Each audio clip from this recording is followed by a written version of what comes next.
আরে গোপীরা তোমাকে গালি দেয়। ও নারদ, তুমি জানবে না নারদ, এটি হচ্ছে বেদের মন্ত্রের থেকে উজ্জ্বল।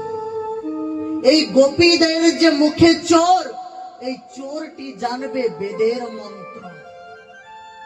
আমি যত না বেদ ভালোবাসি, তত ভক্তের আমি ডাক ভালোবাসি। ভক্ত যেভাবে আমাকে ডাকে, আমি সেভাবেই গিয়ে ভক্তের দুয়ারে ডাকি। তাই মা আমার ছেঁড়া বস্তাটি পেতে দিয়েছে, ভগবান বসে আছে গো, আর বিদুরানী মা আমার অপলক নয়নে তাকিয়ে আছে। যার কাছে ভগবান গোলক বিহারী স্বয়ং পুরুষোত্তম আছে মা,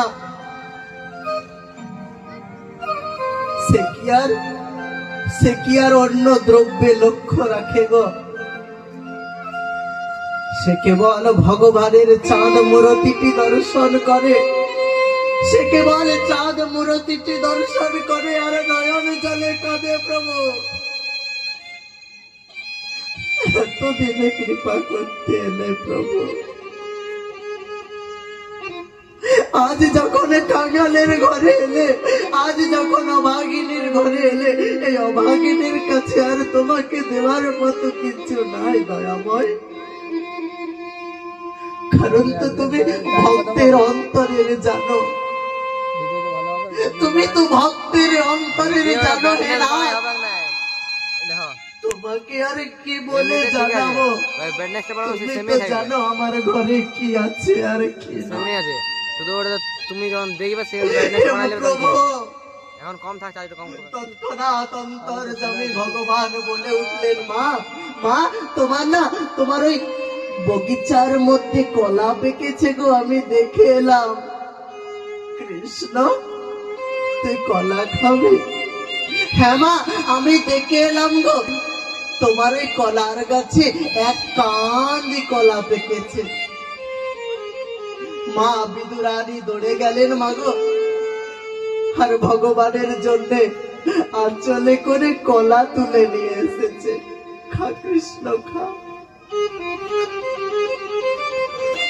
তৎক্ষণাৎ ভগবান বললেন, মা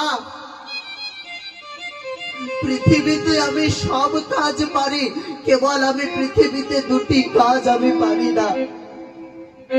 কেবল আমি নিজের হাতে খেতে পারি না, আর নিজের হাতে আমি কখনো সাজতে পারি না। মা গো, তুমি আমায় খাইয়ে দাও না। দেখছো মা, যে সৃষ্টি স্থিতি প্রলয়ের মালিক, যে অঙ্গুলি হেলনে পৃথিবী লয় প্রলয় করে দিতে পারে, সে ভগবান আজ ভক্তের দুয়ারে বলছে, আমায় খাইয়ে দাও না, কারণ আমি নিজের হাতে খেতে পারি না। মা বিদুরানী এক এক করে কলা ছাড়িয়ে দিচ্ছে গো মা, আর ভগবানের বদনে তাকাতে তাকাতে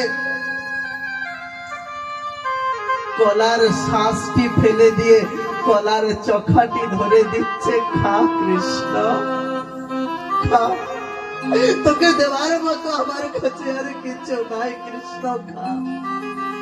পুনরায় কলা ছাড়াই, কলার শ্বাস ফেলে দেয় আর কলার চোখাটি ধরে দেয়, খা কৃষ্ণ খা।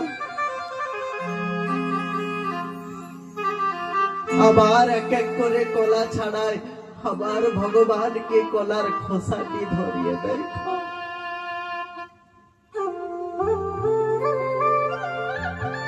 ভক্ত দেখছো মা, ভক্ত যদি দেওয়ার মতো ভগবানকে কলার চোখাও দেয় গো, ভগবান আমার ভাবগ্রাহী জনার্দন, প্রভু আমার কলার চোখাও খাই গো।